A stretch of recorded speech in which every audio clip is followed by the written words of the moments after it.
Um, I'm Justin Adekoya, and this is my story.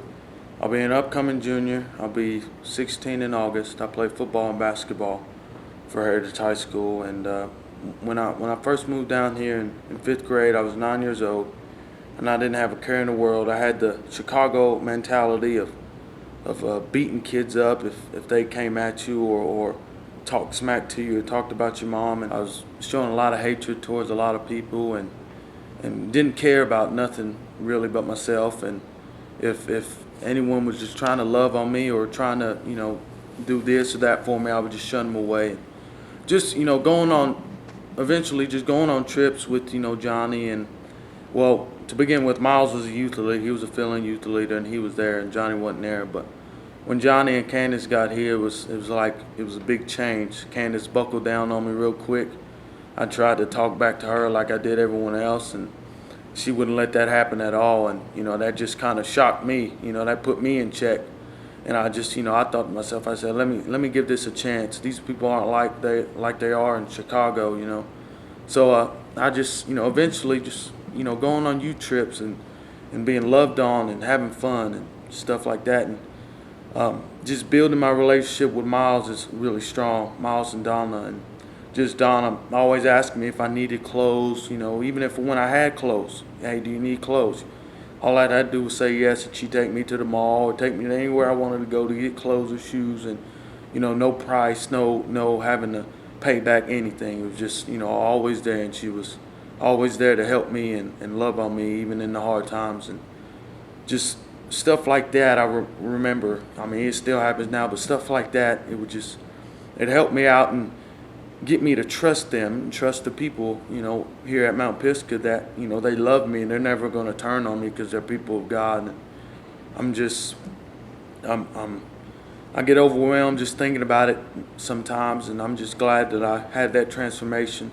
And people tell me they see it in me all the time and that they're proud of me. And they just it's a miracle how much I've changed, and people have told me. In October, I'll be going to Uganda on a mission trip. And at first, they told me a year ago, and I wasn't too crazy about it. I said, hey, that's not for me.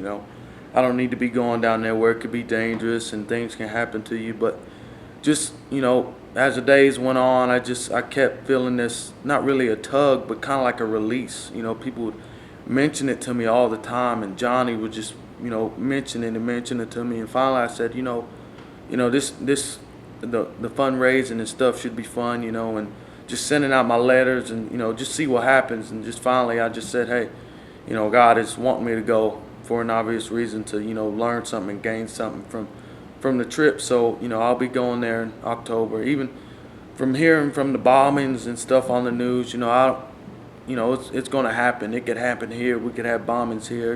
Just God just wants me to go there for a reason. And what I'm trying to gain from that trip is just a sense of how much we don't appreciate, how much we have and how much they don't have, and how they're grateful for even hearing the word of God, and how we can sometimes slack from hearing it and not giving a care in the world because we got money and we got houses and cars and stuff, and that just kind of fills the void for that short period of time. And I think that's what I'm trying to gain from it, just to the sense of how it really is down there, and just give me a culture shock and just help me to appreciate what I have. And even when I'm down, I'm still up above them, and just I should appreciate every day that God gives to me. And some of those kids down there are so sick with all kinds of sickness, AIDS, and girls getting raped, and we don't have to worry about that as much as it is down there. I just want to. I think that's what I'm trying to gain from going down there. Well, people get asked that question all the time. What does your church mean to you?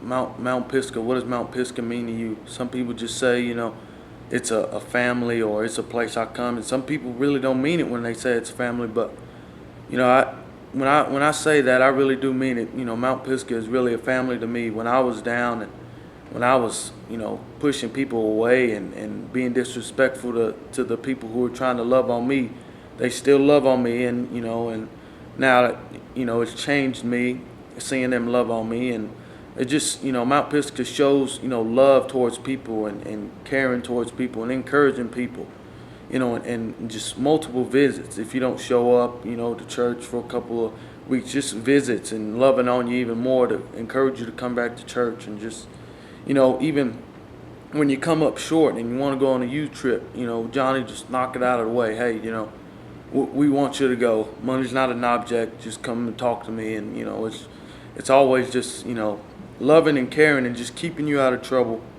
from well, I don't know if you can get in much trouble in Ringo, but there's some trouble you can get in, but just keeping you out of that, and just you know uh, encouraging you. That's the most thing.